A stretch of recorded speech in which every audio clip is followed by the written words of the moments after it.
नमस्ते बच्चों, कक्षा 7 विषय विज्ञान और लेसन है दूसरा, प्राणियों में पोषण। इसके बारे में अपने चैप्टर में पढ़ेंगे। तो देखो क्या दिया है कि आपने अध्याय 1 में पढ़ा है कि जो पादप है वो अपना भोजन स्वयं बनाते हैं और वो उस विधि को क्या कहते हैं, प्रकाश संश्लेषण कहते हैं। परंतु प्राणी ऐसा नहीं कर सकते। प्राणी अपना भोजन बनाने के लिए डायरेक्ट या इनडायरेक्ट रूप से किन पर निर्भर रहते हैं, पौधों पर निर्भर रहते हैं। कुछ प्राणी सीधे ही पौधों का भक्षण करते हैं, कुछ तो सीधे ही पौधों को खा लेते हैं, लेकिन कुछ उनसे जैसे अपने मानव हैं उनसे सब्जियां लेते हैं, फिर उनको पकाते हैं और फिर उनको भोजन के रूप में ग्रहण करते हैं।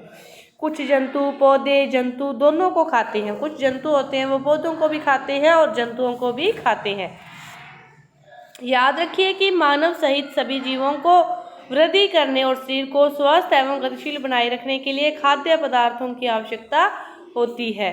खाद्य पदार्थों की आवश्यकता होती है।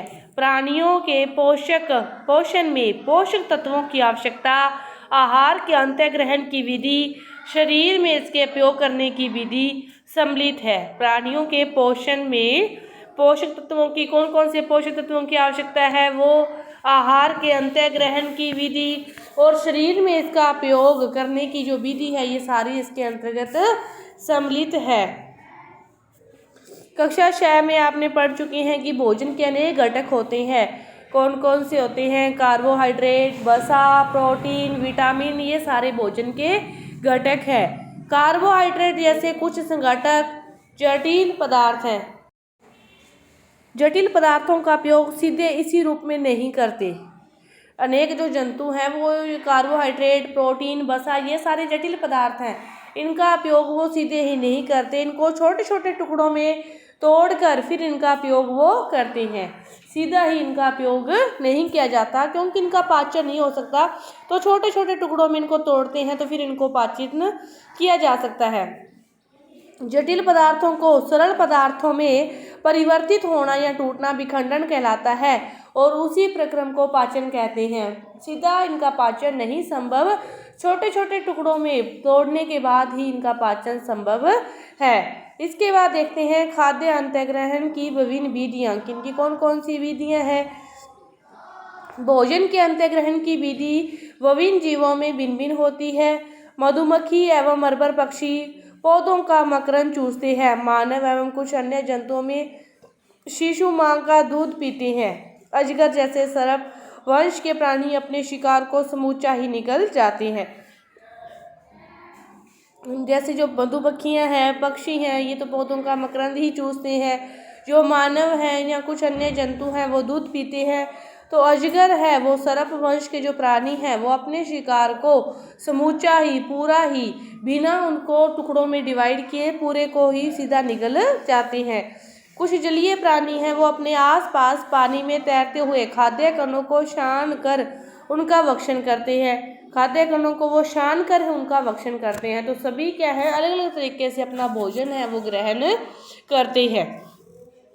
ये इसमें देखो जो आपको क्रियाकलाप दे रखा है 2.1, इसमें आपको दे रखा है जंतुओं के नाम, आहार का प्रकार, आहार की विधि, कि वो किस प्रकार का आहार खाते हैं, उनकी क्या विधियां हैं। आहार की विधि में आप देखोगे कि वो छीलते हैं, चबाते हैं, काटते हैं, पकड़ते हैं, निगलते हैं। तो जो छिपकली है वो निगल लेती है, तितली है वो क्या करती है, चूषण की क्रिया करती है। इसी प्रकार चींटी है वो क्या करते हैं, उनको चबाते हैं। हर जो जंतु है उसका जो प्रकार है, उनका जो विधि है वो सभी की क्या है, अलग अलग है। इसके बाद देखो अद्भुत सत्य दे रखा है आपको कि स्टारफिश, जो तारा मछली है, स्टारफिश जिसे कहते हैं, वो कैल्शियम कार्बोनेट के कठोर कवच वाले जंतुओं का आहार करती है। कठोर कवच वाले जो जंतु उनका आहार करती है। कवच खोलने के बाद यह अपने मुख से अपने अमाशय को बाहर निकालती है और जंतु के कोमल भागों को खाती है और अमाशय वापस शरीर में चला जाता है और आहार बाद में धीरे धीरे पचता जाता है। स्टारफिश क्या करती है, किसी भी जंतु जिसको आहार के रूप में ग्रहण करना होता है वो अपने कवच को खोलती है, अपने सारे अमाशय को बाहर निकालती है और उसके कोमल भागों को अंदर ग्रहण कर लेती है और फिर धीरे धीरे उसका बाद में पाचन होता रहता है।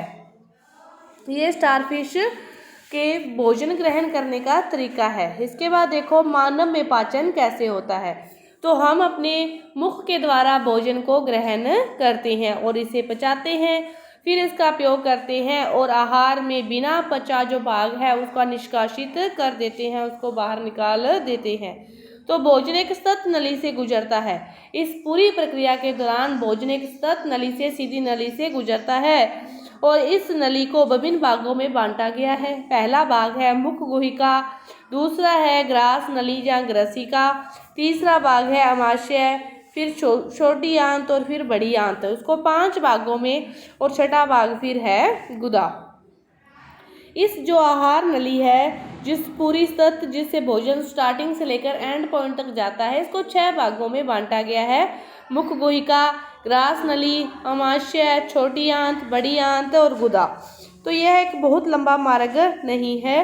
तो ये सभी भाग मिलकर आहार नाल का निर्माण करते हैं। जैसे जैसे भोजन विभिन्न भागों से गुजरता है तो उसके विभिन्न भाग घटकों का पाचन भी क्रमिक रूप में होता रहता है। हम भोजन का ग्रहण मुंह के द्वारा करते हैं तो हमारे भोजन का जो पाचन है वो मुंह के अंदर से ही होने लग जाता है, क्योंकि हमारे मुंह के अंदर लार पाई जाती है और उस लार में भी भोजन का कुछ भाग का पाचन होना स्टार्ट हो जाता है। तो इन 6 भागों में जाते जाते भोजन का सारवी का अलग अलग भागों का पाचन अलग अलग भागों में होता रहता है।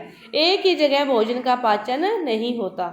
तो अमाशय की आंतरिक भित्ति, छोटी आंत तथा आहार नाल से संबंध विभिन्न ग्रंथियों जैसे कि लाला ग्रंथि, यकृत, अग्नाशय, पाचक रस स्रावित करती है। पाचक रस जटिल पदार्थों को उनके सरल रूप में बदल देते हैं। आहार नाल एवं संबंध ग्रंथियां मिलकर पाचन तंत्र का निर्माण करते हैं।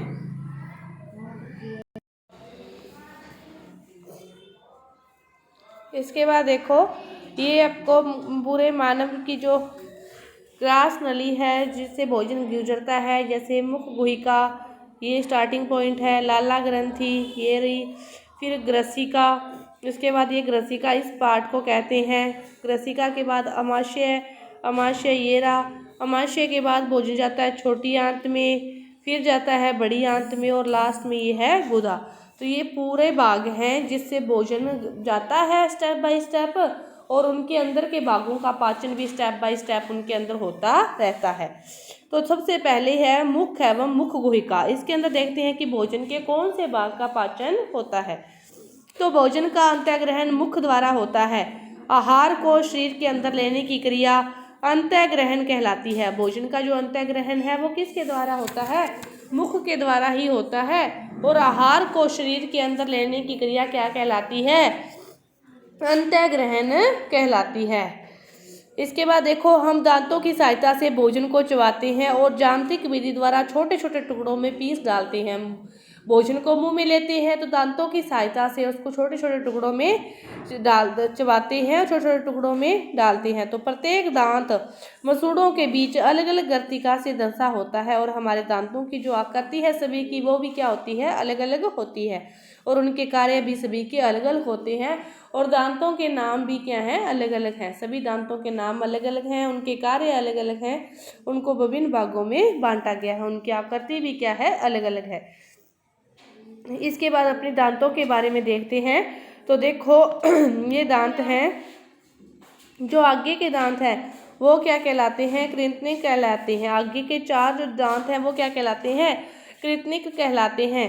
उसके बाद के एक इधर से और एक इधर से, ये 2 जोड़ी क्या कहलाते हैं? रदनक कहलाते हैं। रदनक के बाद फिर इधर से भी 2 और इधर से भी 2, ये कहलाते हैं अग्र च्वर्णक। और फिर लास्ट वाले दोनों 2 जोड़ी ये क्या कहलाते हैं? च्वर्णक। लास्ट वाले 2 जोड़ी च्वर्णक, उसके बाद वाले 2 जोड़ी अग्र च्वर्णक और साइडों वाले तीखे जो दांत होते हैं उन्हें रत्नक कहते हैं। और ये रत्नक दांत हैं ये चूहों में ज़्यादा ही सक्रिय होते हैं, इसीलिए चूहे किसी न किसी चीज़ को कुतरते रहते हैं अपने इन्हीं दांतों को घसाने के लिए। और आगे के जो 4 दांत हैं ये क्या कहलाते हैं? कृंतनिक कहलाते हैं। ये दांतों की संख्या आप लिख सकते हो इसको देख के कि कृंतनिक कितने हैं, ऊपरी जबड़े में कितने कृंतनिक दांत आगे वाले हैं। तो 4 ऊपरी जबड़े में, 4 नीचे जबड़े में, कितने हो गए? 8 हो गए। चीरने फाड़ने वाले दांत हैं रत्नक कहते हैं जिन्हें, वो दो दो कितने हो गए, 4 हो गए। चबाने और वो पीसने वाली जो दांत है जिसे अग्र च्वर्णक व च्वर्णक कहते हैं, तो ये कितने कितने 4 4 8 8 हो गए, ये हो गए 16। तो इनको आपके दांतों का चार्ट दे रखा है, उसको देखते हुए इसको भर सकते हो। इसके बाद है दूध के दांत तथा स्थायी दांत। तो क्या आपको याद है कि कुछ वर्ष पहले आपके दांत गिरने लगे थे, तो हमारे दांतों का जो प्रथम सेट है वो शैशव काल में निकलता है और 8 वर्ष की आयु तक ये सभी दांत क्या हो जाते हैं, गिर जाते हैं और इन्हें क्या कहते हैं, दूध के दांत कहते हैं। और इन्हीं दांतों के स्थान पर फिर दूसरे दांत निकलते हैं, उन्हें स्थायी दांत कहते हैं। पहले जो दांत आते हैं वो दूध के दांत कहलाते हैं क्योंकि वो कुछ टाइम के बाद गिर जाते हैं।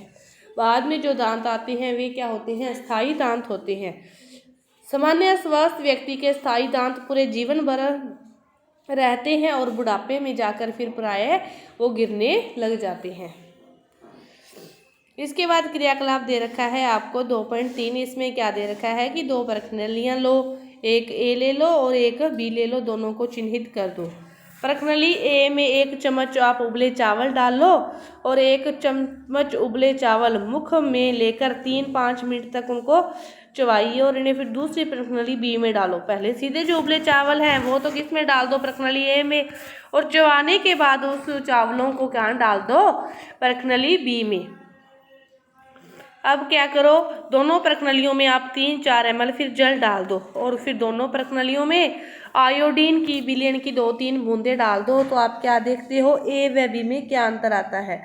तो जो लाला रस है वो चावल के मंड को शर्करा में बदल देता है। चावल के मंड को शर्करा में कौन बदल देता है, लाला रस बदल देता है।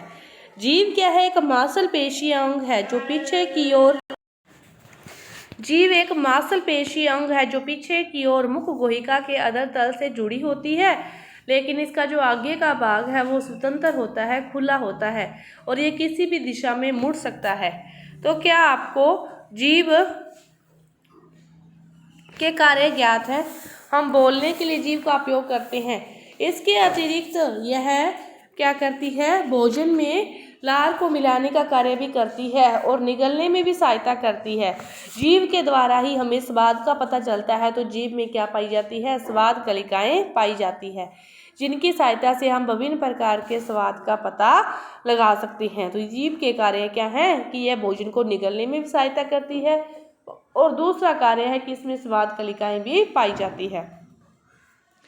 सामान्यतः हमारे मुख में जीवाणु पाए जाते हैं, परंतु उनसे कोई भी हमें हानि नहीं होती। फिर भी खाने के पश्चात यदि हम दांत व मुख को साफ नहीं करते तो फिर ये हानिकारक जीवाणु बास करके वृद्धि करने लग जाते हैं और दांतों के बीच फंसे भोजन के शर्करा का विघटन कर अम्ल निर्मोचित कर देते हैं। और जानने के लिए कि अम्ल क्या है, अम्ल के बारे में अपने आगे पढ़ेंगे।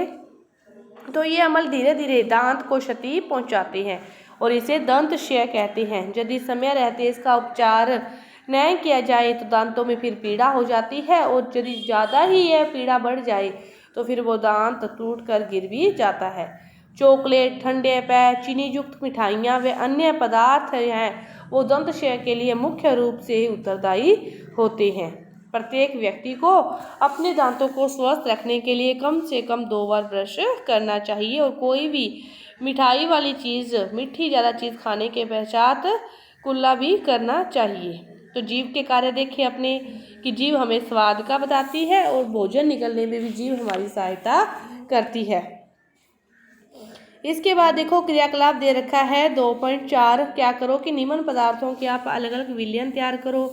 चीनी का विलयन, नमक का विलयन, चीनी का विलयन, नमक का विलयन, नींबू का रस, नीम की पत्ती, करेले का रस। फिर क्या करो, अपने किसी भी मित्र की आंखों पर पट्टी बांधकर और उससे अपनी जीभ बाहर निकाल कर आप सभी का विलयन थोड़ा थोड़ा रख के उसको बताने के लिए कहो कि ये कौन सा है। तो वो सभी का अलग अलग क्षेत्र में आपको बताएगा कि ये मीठा है तो ये चीनी का हो सकता है, ये खट्टा है तो ये नींबू का हो सकता है, कड़वा है तो ये नीम की पत्ती या करेले का रस हो सकता है और खारा है तो ये नमक का विलयन हो सकता है। तो अपनी जो जीभ है वो क्या बताती है, सभी का जो स्वाद है अलग अलग रूप में बताती है कि ये मीठा है, ये खट्टा है, ये कड़वा है। इसके बाद भोजन पहले तो अपने मुख में गया, मुख में अपने दांतों का कार्य देखा, जीभ का कार्य देखा, दांतों के प्रकार देखे और फिर उसमें भोजन का जो जीभ में ग्रंथि, लाला ग्रंथि के द्वारा भोजन का कुछ अपघटन हो गया। उसके बाद भोजन जाता है भोजन नली में, ग्रसिका में। तो निकला हुआ जो ग्रास है वो नली या ग्रसिका में आता है और ग्रसिका की भित्ति के संकुचन से भोजन नीचे की ओर सरकता जाता है। वास्तव में संपूर्ण आहार नाल संकुचित होती रहती है, जिससे भोजन नीचे की ओर गति करता रहता है। जैसे ही वो संकुचित करता है तो भोजन को नीचे की ओर दबाव पड़ता है। कभी कभी हमारा आमाशय खाए हुए भोजन को स्वीकार नहीं करता, फलस्वरूप वमन द्वारा उसे बाहर निकाल दिया जाता है। ऐसी घटना क्यों होती है? क्योंकि वो भोजन अपने को ज़्यादा हैवी हो जाता है या फिर अपना जो आमाशय है उसके अंदर ऑलरेडी पहले ही भोजन की मात्रा होती है, तो उस कारण वो उसको स्वीकार नहीं करता। तो जब भोजन के बाद वमन की क्रिया होती है तो इसके कारण वह विषय के बारे में अपने कहते हैं कि कई बार ज़्यादा खा लिया है तो इसलिए, या फिर कई बार अपने भोजन में जो अपने को चाहिए अपने वो नहीं, कोई और अन्य चीज़ जो अपने को खराब करती है वो खा ली जाती है। ज़्यादा तेलीय चीज़ें खाने से भी अपने को कई बार भोजन जो है वो पचता नहीं है। तो अपने शरीर के अकॉर्डिंग ही अपने को जो भोजन का पाचन होता है। तो ये आपका जो एक पार्ट है ये पूरा हुआ। अगला पार्ट अपने अगली वीडियो में करेंगे। धन्यवाद।